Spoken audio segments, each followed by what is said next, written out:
大家好，平安，我姓何，名马可。这是阮随某，阮是美国来，来台湾为着要传达祝福，所以阮真欢喜，买当做台湾人。我是何路得，实在阮住台湾住已经40年啊，而且生3个囡仔，看到因伫车平平安安大汉，实在大家人都感觉台湾人是阮的家庭，感谢大家。Diabo.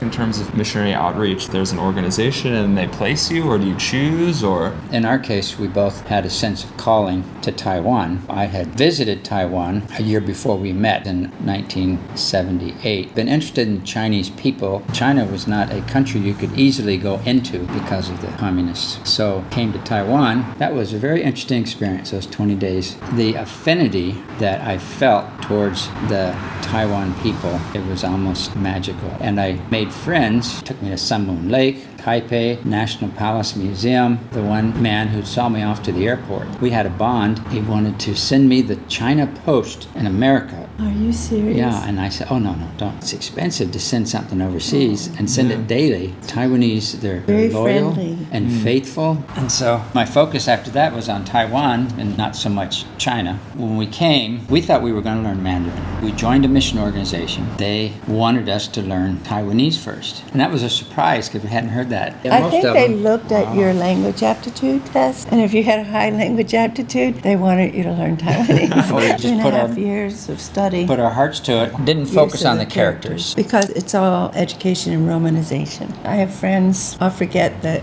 they're in Taipei and I'll be speaking Taiwanese and she says, I don't understand what you're saying. The funny things that we would say would bring a laugh, like he introduced me as his big wife because I'm taller. That has other connotations. If you say, Oh, that means like maybe second wife? Right. Say, this yeah. is Maybe there is a second wife. Taiwanese say, 我家没人安尼讲. 没人安尼讲. Yeah, what does that mean? We don't say that. Oh. We don't say that this is your big wife. Do people, when you talk to them, like, are they blown away when you speak Taiwanese? Sometimes we blow them away.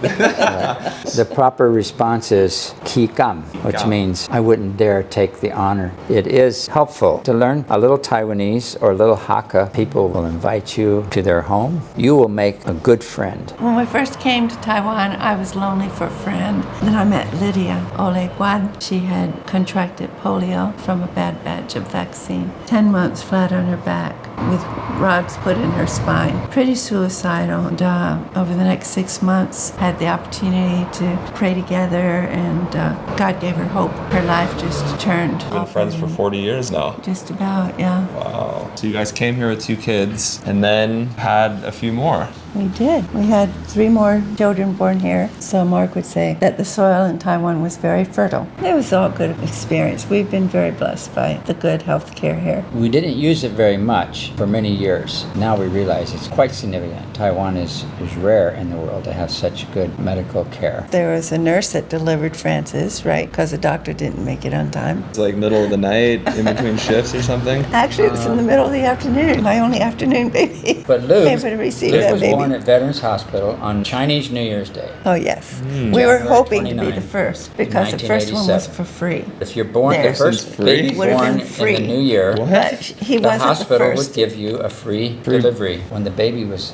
delivered, they told me, you can't come in here. And they said, well, you don't have a gown and a mask. And so I went down the hall. I found a gown and a mask on the floor. Threw them Put on? them on. Came in with my camera and a tape recorder. Baby was coming right Ready to out. go. Right then. That was Luke. That's right. We got to have a mogwai. We invited our neighbors and hired people to make the food on the street, and it was fun. You know, in Taiwan, they have the yo-yo ban, and then xiao ban, zhong ban, da ban. Grace actually went to the public school da ban. There were 50 kids in her class, and there were 6 classes of da ban, and there was about 3,000 students at Chingshui Elementary student. There's that many kids back 1986. Yes. then? Can you tell us about what a graduation was like? That was kind of funny. So yeah, the kids all had little gowns, and they looked like little college students, and showed all the parents how hopeful they were that someday their kid would be a Thomas Edison and a Albert Einstein. Well, you know, they looked so serious. The kids all dressed up, and now we're going to have the graduation ceremony. But the fact is, all the mothers and all the kids, they're basically all talking. 你看, you know, they talk about kids a little differently than they would do in the West. Oh, 你的囝比我的更较水啊！你莫安尼讲啊！ Always comparing, and the other child is always better than yours. What would they say about your eldest, the one with all the blonde curls? Oh, yeah. She got a lot of people touching her hair. And they want to take her picture. We go if Sunmoon Lake or go somewhere. Oh, 可以照相. Yeah. But kids don't always like to have their picture taken. One day I just told Grace, next time someone asks, just tell them, 是快钱. The next thing you know, she was smiling and take their money. Yeah. And the parents didn't think that we would actually let her keep the money. But she did. She did. I mean, if you want her to smile in the picture, you got to give her some money. Were there any kind of challenges trying to have a family abroad, or did you guys ever think about going back to the States once you guys had 5 kids? You know, we've never questioned being here, which is kind of amazing. It's felt like home. 在台湾就方便，现在台湾要去倒位，会当坐车、骑铁马、骑奥多摆，还是坐高铁哈。若要吃饭，嘛是真方便。四界有人开餐厅，若要去办代志，要去看病，还是要去佚佗，足多机会嘛足方便。 I think probably when we're most tempted to go is in the heat of the summer. Every time we go home to America, we put on weight, and people will see them and say, you know, Pastor, you need to exercise. So coming back, that's always what we spend the next year doing, is trying to lose weight and exercising. Can you tell us your Cookie Monster story? Oh. I was jogging, not for my morning jog. Tried to be incognito, but it's kind of hard when you're a big American. I got teased by some junior high girls. You could tell the girl had practiced her English. She says, "Ooh, look, Cookie Monster, uphill, uphill." I thought, I wasn't going up. I don't remember going uphill. This is something I was curious about because I rarely meet people who have been here for like 40 years. Were there any other remnants of martial law when you guys first got here? For some reason, people were asking us if we were CIA. Really? We had that question when we went places as a mission. We had to make sure we had our ID and register with them. And I'm not sure we have to do that anymore. We did hear from other missionaries. We don't know if the government, they have informants to come to your church and then to report back to the government if anything was said that was suspicious. He mentioned one guy. His father was a military general. I used to have Bible studies with him. If it happened now, I might ask questions or something. At that time, we had Chiang Ching-kuo was the president, and he was a teddy bear type. He wasn't anti-Taiwan, because we had heard that there was what they call mainlanders, or more often, the husband was a mainlander. And he married a Taiwanese. They weren't considered to be marrying equals. There was a time where mainlanders had the upper hand in jobs, government jobs, and they were the educated and the successful businessmen that came over from mainland China. And then the soldiers, all these soldiers, they weren't necessarily educated, but by the time we were here, they were the old mainlanders. And they had communities, they were subsidized housing, or they had lots of benefits that maybe other Taiwanese did not. Economically, that would be a potential reason for rivalry or resentment and things like that. And we were here for many years before we began to really feel the hurt and the division that was caused by 228. Over time, you meet people who are affected, and yeah, especially with the communities you were probably in because you guys were speaking Taiwanese, the locals. We did hear plenty of stories, though, of rough times that the Taiwanese had. Among the Christians, there was more of a tenderness towards the Taiwanese Christians, and the Christians who were Taiwanese, there was more of a tenderness towards the mainlander Christians.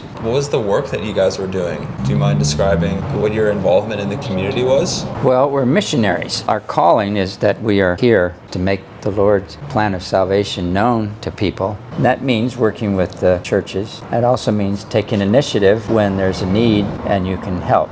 Being a friend, a helper to take someone to the hospital. Just recently, we took 2 people for cataract surgery now. It's been 5 years that she's been blind. So she might get her eyesight back. We're hoping and praying, yeah. Oh, wow. Yeah. That's amazing. Our greater purpose is so they will have hope and encouragement. Some people lose their hope because of events in their lives. Like here, our neighbors, when we first moved in, the son was struck by a car and died, and the husband also struck by a car and died. But you you want to give hope to everybody, to strong families and to weak families. If we can work together, Taiwan will be a better place. And Taiwan is already a model helping other countries, whether they're in groups and they're volunteer associations, are so much more effective because a government agency, you have to qualify for this. You have to give them all your information. Whereas if you see someone who has a need, you just do it. Someday you're going to need it too. Do you feel like the needs of the community have changed over the years? 40 years ago, people wanted to learn English. And that has not changed that much, but it's very hard to learn English in Taiwan. One of the most effective ministries we've seen through the years was in Beituan, running community English 2 days a week.